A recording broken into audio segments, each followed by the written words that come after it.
Welcome back, bros, to another video review, and today we have the opportunity to take a look at the Transformers Rise of the Beast Weaponizer 2-pack, Arcee, and Beast Alliance Cheetor. So for the contents, this is what we get.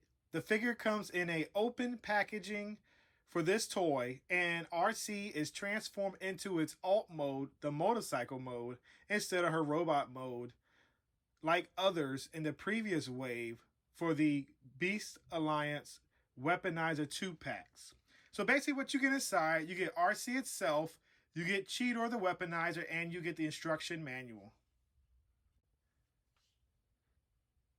So here we are zoomed in to take a closer look at the details on this figure, and I must say this is a brand new molding for the Transformers Rise of the Beast Weaponizers 2-pack, which I really like. So let's start at the head. Looking at the head itself, it has a ton of detail.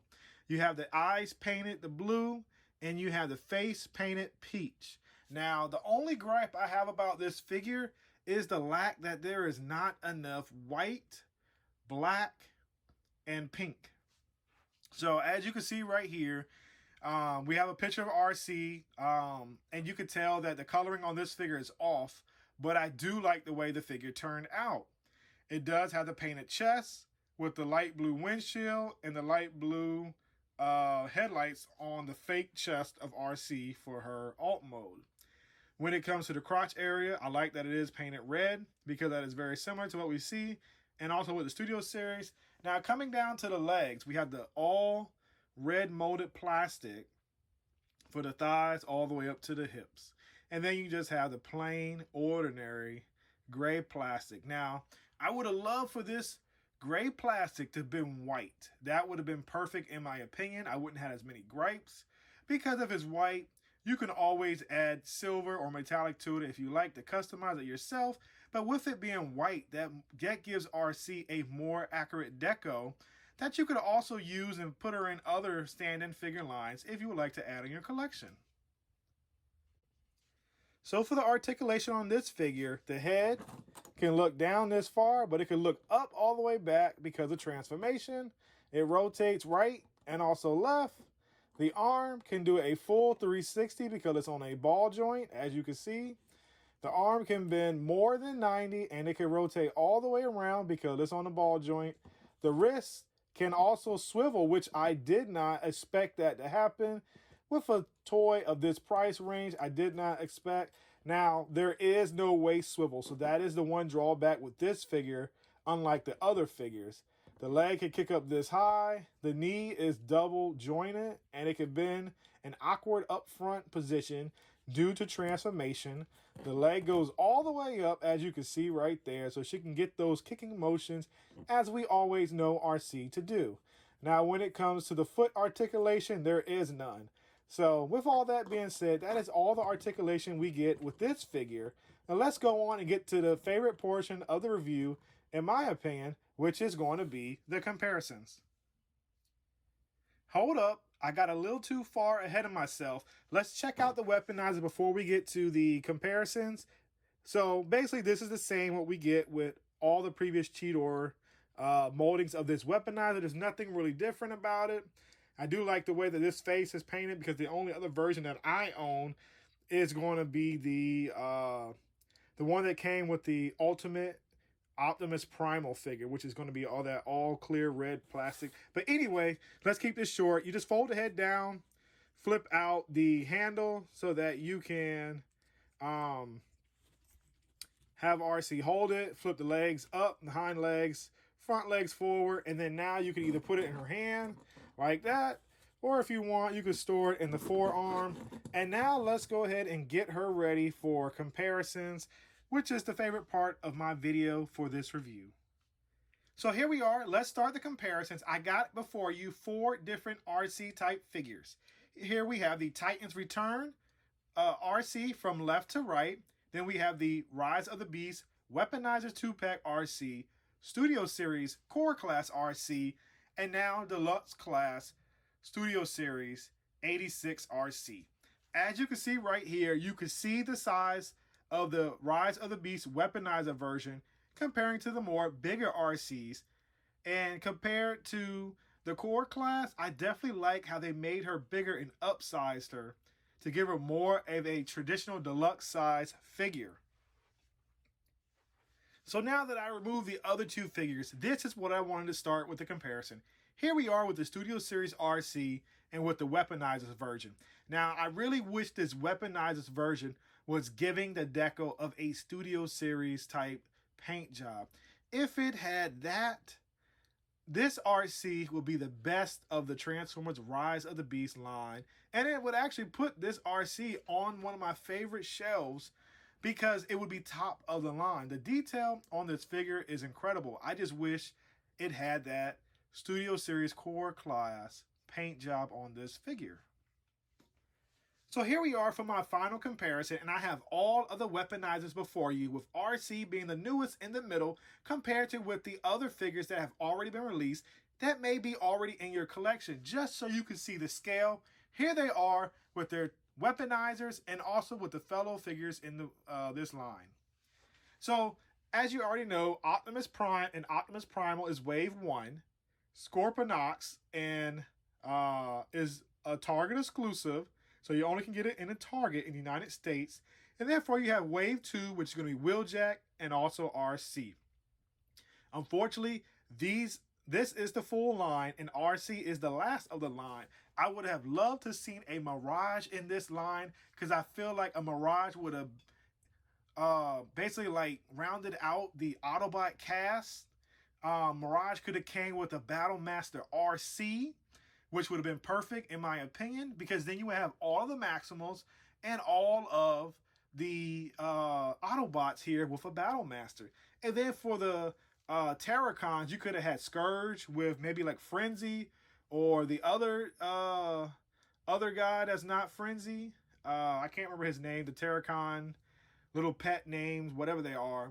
You know, you could have had Battle Master. You could have had Nightshade, and this line would have been epic if you would have gave it at least 3 to 4 more waves to get these characters out, because it's not a bad price. You get basically a small deluxe for $14.99 to like $16.99, and you get the Target Master, which in my opinion Hasbro has hit a home run with this line and should actually really think about continuing this before the next movie comes out, whether it's the new Prime 1 or whatever the movie may be next year. I can't remember off the top, but you know what I'm trying to say.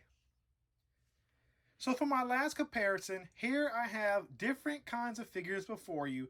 As you can see, there are a lot of Studio Series figures, and then we also have the buzzworthy Bumblebee Mirage, and we also have the Takara Tomy Ultimate Optimus Primal. So as you see right here, like I was telling you early in the review, that this Arcee is basically a smaller deluxe size figure. Look at her compared to the new Studio Series class Brawn. We all know he is a small mini bot, so he is a small deluxe. With that being said, Arcee is like an inch or two taller than Brawn. And as you can see, she's a head taller than Bumblebee, but almost the same size as Mirage. When compared to a Voyager, you can see how she compares in front of Cheetor, Optimus Primal, who's behind Cheetor, and then also Rhinox. So yes, this figure is not a small figure, but a decent size for what we get. And she also looks good in my opinion.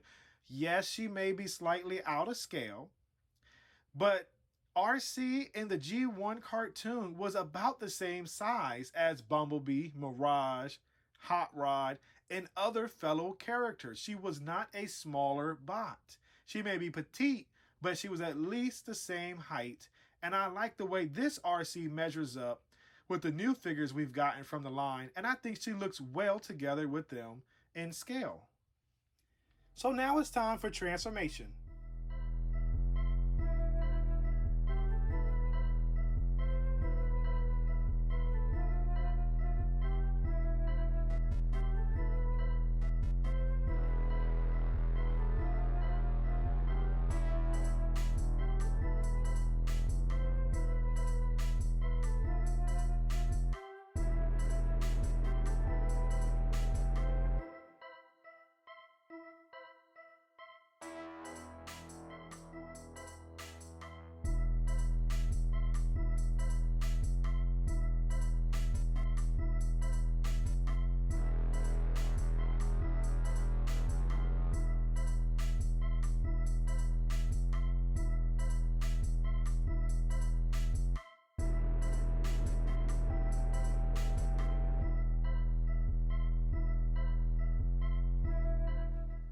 So now that we have Transformers Weaponizer, Arcee transform into his alt mode, this is what we get. And this Arcee, in my opinion, looks very well.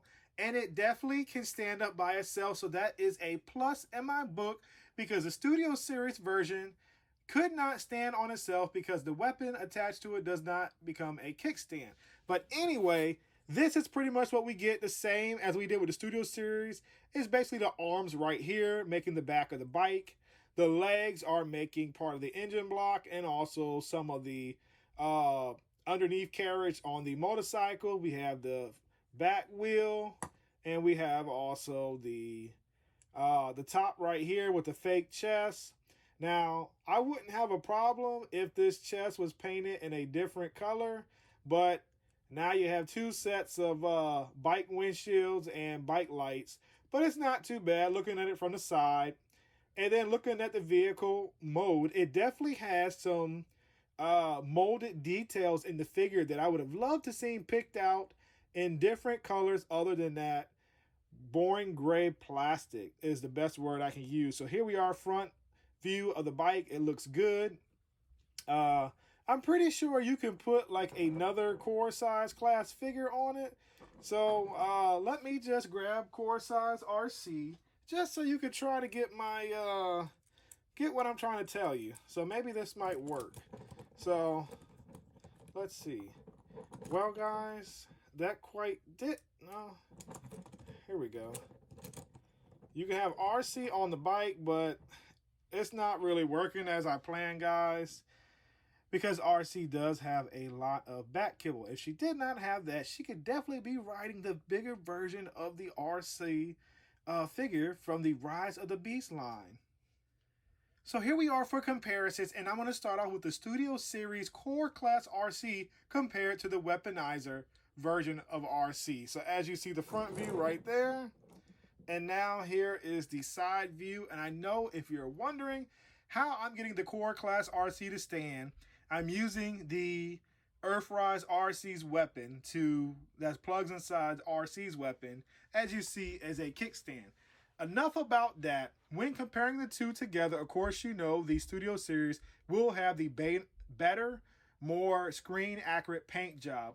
But the Weaponizer version is not bad. With that boring gray plastic, it actually works better in vehicle mode than it does in alt mode. Now, yes, I would have loved to see more detail on it, as I stated in the details portion earlier in the review, but this figure, in my opinion, has tons of molded plastic and looks good, and definitely looks like it could be a part of the Studio Series if it was painted in better detail and it had a little bit more articulation, basically. And here we are for my next comparison. Here we have Arcee with all of the other Weaponizers in their alt mode. And yes, I think she looks good. Yes, her scale is definitely off compared to Wheeljack and Optimus Prime. And definitely with Scorponok. But overall, as a whole, I like that she has that same type of plastic count as she does, because it's the same figure, of course, in robot mode, duh. But she looks good. She has the same type scaling as the other figures released in the line before her. And here we have the side view of the Weaponizers that alt modes turn into a vehicle. And here we are for my final comparison. I went ahead and bought out basically some other figures that I did not necessarily show in robot mode, just so you can get a sense of scaling if you don't have those figures. Here are the main line of the Rise of the Beast figures. As you can see right here, we have Optimus Prime in the front, Weaponizer Arcee behind him. We have the 3-pack of Bumblebee and also Mirage right there from the Buzzworthy Bumblebee, just to round up the end of this comparison. So here we are with the frontal view of these characters, and I'm going to squeeze them in. Whoops. I'll squeeze them in so that we can also put in the mainline release of Optimus Primal. So here we have that, just so you can see how she scales with some more of the mainline figures head on. And I must say, she looks good. She definitely has that stylized of the mainline figures, and I think she goes well with this line. So now it's time for the yeah bro pickup or the pass, or in other words, what I like to do sometimes is grade my figures and share my opinions and thoughts about this figure to hopefully inform you and you have a clear understanding of possibly what you may want to add to your collection. So I'm just going to come up, guys, and say it up front, and I will give you my pros and cons on this figure. For me, this is a pickup because I definitely want a bigger movie style Arcee in my collection. I feel like the Studio Series is slightly too small, but I do not mind the oversize with Arcee scale when compared to her fellow Autobots, as in Mirage from the main line and also Bumblebee from the main line. I think when she's the same size as them, it feels more G1 in my opinion, and it actually satisfies me. When coming to the molding on this figure, it is brand new. There is no remold. This is the first mold. Hopefully, that if we do get a remold, we get a repaint with a more accurate Studio Series paint job on this figure, because this figure, in my opinion, is simple but satisfying, and it is terrific because of the transformation.